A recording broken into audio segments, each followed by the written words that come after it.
कई बार हमें लगता है कि ईश्वर हमें बस दुख देते हैं, परेशानी देते हैं, तकलीफ देते हैं। और ऐसा लगना स्वाभाविक सी बात है। इंसान की जिंदगी में जब दुख, तकलीफ, परेशानी आती है तो इंसान को लगने लगता है कि ईश्वर तो बस दुख और तकलीफ और परेशानी ही देते हैं। लेकिन कई बार ऐसा होता है कि ईश्वर हमें मुसीबत के समय अपना हाथ भी देते हैं, मुसीबत में अपना आशीर्वाद भी देते हैं। मुसीबत में हमें जो वो सहारा देते हैं जिसका व्याख्यान शायद हम कभी कर नहीं पाएंगे। आपके ही जिंदगी में कभी कभी ऐसा रहा होगा कि आप मुसीबतों से घिर गए होंगे, परेशानियों से घिर गए होंगे। चारों तरफ मुसीबत, चारों तरफ परेशानी, घोर अंधेरा जीवन में चल रहा है और आपको समझ में नहीं आ रहा है कि मेरा आगे क्या होगा। आप इतने दुख में हैं, इतनी परेशानी में हैं, इतनी चिंतित है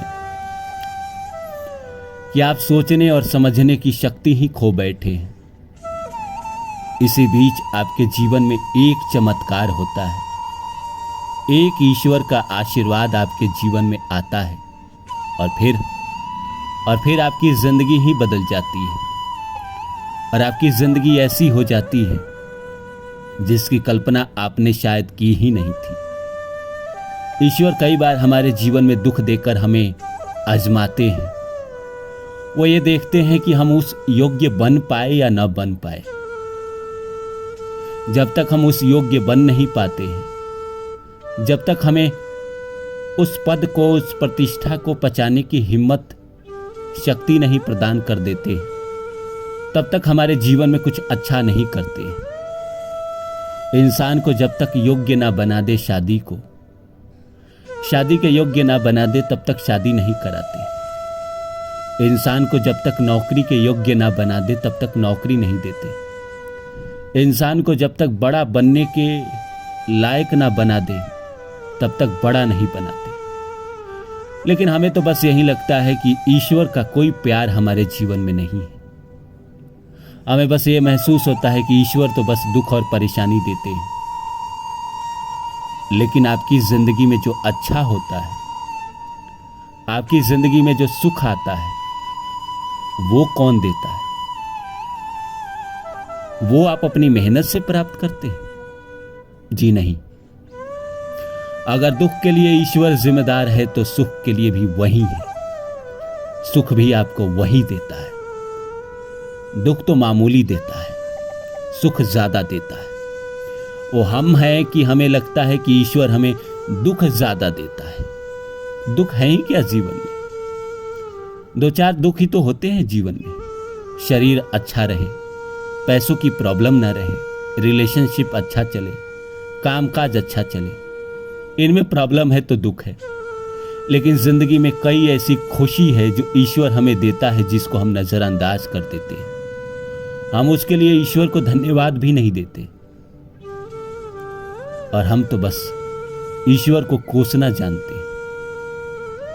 तो नमस्कार दोस्तों, मेरा नाम है रानू बाबू और जैसा कि आप सभी जानते हैं कि मैं आपके लिए कहानी, कविता और मोटिवेशनल वीडियो लेकर आता हूं। इसी श्रृंखला में आज लेकर आया हूं कि हमें लगता है कि ईश्वर हमें दुख, परेशानी देते हैं, लेकिन ईश्वर मुसीबत में हाथ बढ़ाकर हमारा हाथ थाम भी लेता है। तो आइए इस विषय को शुरू करें। शुरू करने से पहले आप सभी से आग्रह है कि आप मेरे चैनल को सब्सक्राइब कर दें और जितना हो सके शेयर करें।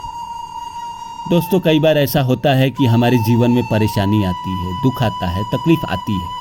ये इंसान का जीवन का स्वभाव है कि उसके जीवन में दुख, सुख आते रहते हैं। अगर हम परसेंटेज निकालें अपने जिंदगी के तो दुख कम होते हैं, सुख ज्यादा होते हैं। लेकिन वो दुख ऐसा लगता है हमें कि हमारे जिंदगी में सुख है ही नहीं। लोगों को बस चाह होती है कि हम बहुत बड़ा बने। हर इंसान को इस धरती पर ईश्वर ने कुछ अलग कर्म करने के लिए भेजा है। उसके प्रारब्ध के अनुसार उसको इस जन्म का कर्म दिया है, तो उसके जो प्रारब्ध के कर्म रहे हैं उसी आधार पे उसको अच्छा या बुरा देगा। अगर उसने प्रारब्ध में बहुत अच्छा कर्म किया है तो इंसान किसी को बुरा क्यों देगा? भगवान किसी को बुरा क्यों देगा? भगवान तो हमारा दुश्मन है नहीं, वो हमारे अपने ही कर्म है, पीछे के जन्मों के, इस जन्म के कर्म के, जो हमें दुख के रूप में आते हैं हमारे जीवन में, और हम ईश्वर पे इल्जाम डालते हैं। पर ऐसा नहीं होता। ईश्वर का प्यार बड़ा निराला है। ईश्वर के प्यार को जिसने समझा वो मीरा बन गया। ईश्वर के प्यार को जिसने समझा वो विवेकानंद बन गए, रामकृष्ण परमहंस बन गए, सूरदास बन गए, कबीरदास बन गए।